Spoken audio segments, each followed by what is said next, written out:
honored to be the guests of President Macron and Bridget at the centennial commemoration of Armistice Day. It was very beautiful, so well done.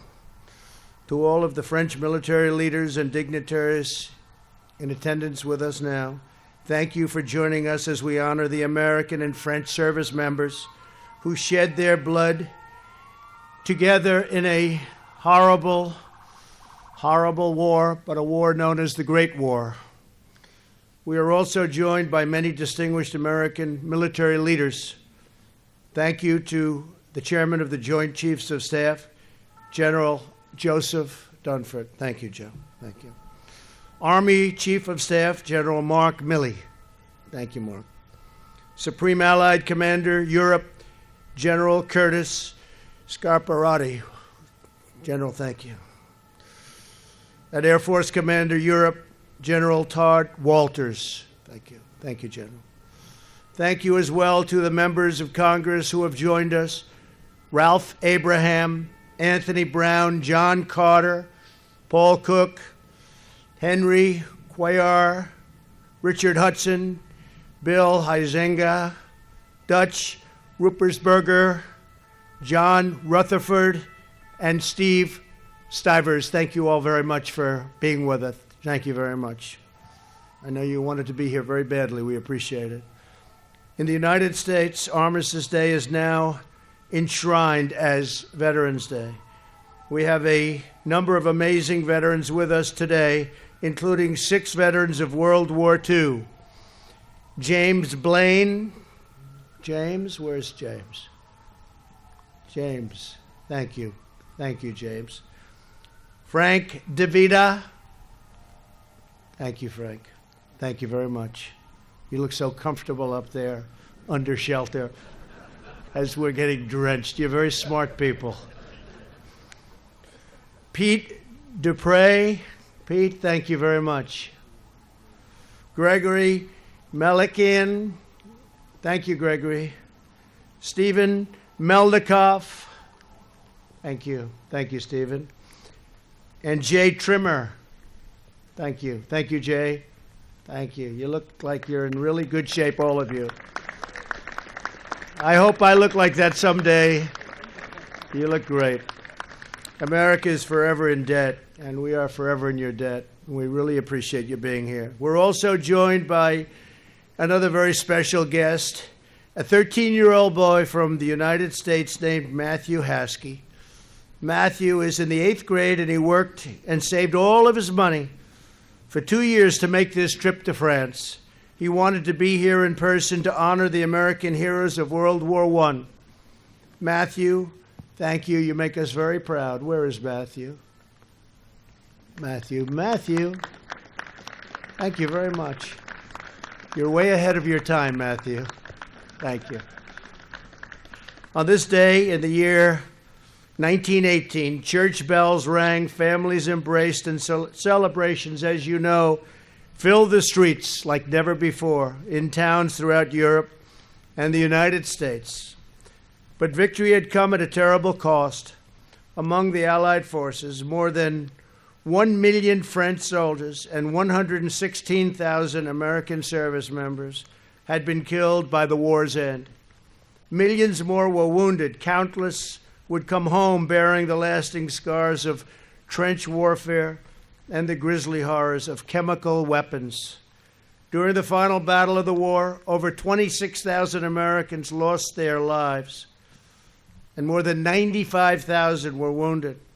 It was the single deadliest battle in United States history. Think of that. 26,000 Americans lost their lives in a battle. Here on the revered grounds of Suresnes American Cemetery lie more than 1,500 U.S. service members who made the ultimate sacrifice in the First World War. Among those buried here are legendary Marines who fought in the Battle of Belleau Wood. In that treacherous forest and the surrounding fields, American Marine soldiers and Allied forces fought, and they fought through hell to turn the tide of the war, and that's what they did. They turned the tide of the war. It was in that battle that our Marines earned the nickname Devil Dogs, arising from the German description of their ferocious fighting spirit. John Kelly knows that name, Devil Dogs, very well, John, right? Earlier this year, President Macron presented an oak sapling from Belleauwood as a gift to our nation, an enduring reminder of our friendship sealed in battle. We fought well together. You could not fight better than we fought together. Sergeant Eugene Ware from Hazleton, Pennsylvania, was one of the Marines at Belleauwood. Eugene raced straight into a barrage of enemy fire like no one has ever seen before, to bandage his friend's wounds and carry him back to safety. Months later, Eugene was mortally wounded. He passed away one day after Christmas. His mother would come right here to mourn by the grave of her precious son. She loved him so much. She was one of the thousands of American moms and dads whose beloved children found their final resting place on the hillside of Suresnes. Each of these marble crosses and stars of David marks the life of an American warrior. Great, great warriors they are, who gave everything for family, country, God, and freedom. Through rain, hail, snow, mud, poisonous gas, bullets, and mortar, they held the line and pushed onward to victory. It was a great, great victory. Costly victory, but a great victory. Never knowing if they would ever again see their families or ever again hold their loved ones. Here are the words of a young soldier named Sergeant Paul Maynard from a letter he wrote only a few days before the end of the war. Dear Mother, I think of you all at home, and I know if I am spared to get back, that I shall appreciate home more than ever, ever before.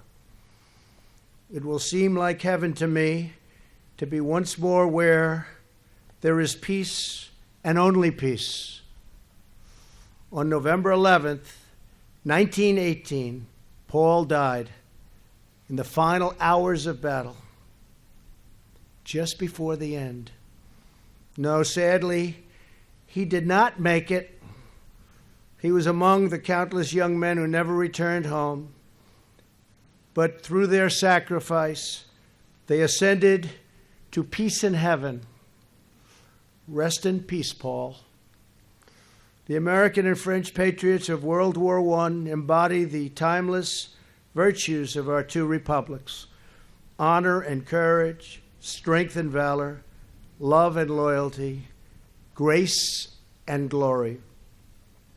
It is our duty to preserve the civilization they defended and to protect the peace they so nobly gave their lives to secure 1 century ago.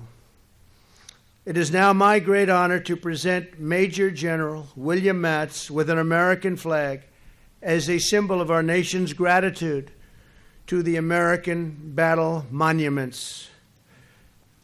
The Commission has done such an incredible job, and General, we very much appreciate it. Today we renew our sacred obligation to memorialize our fallen heroes on the soil where they rest for all of eternity. Thank you very much, and General, this is a great honor. Thank you very much. Thank you.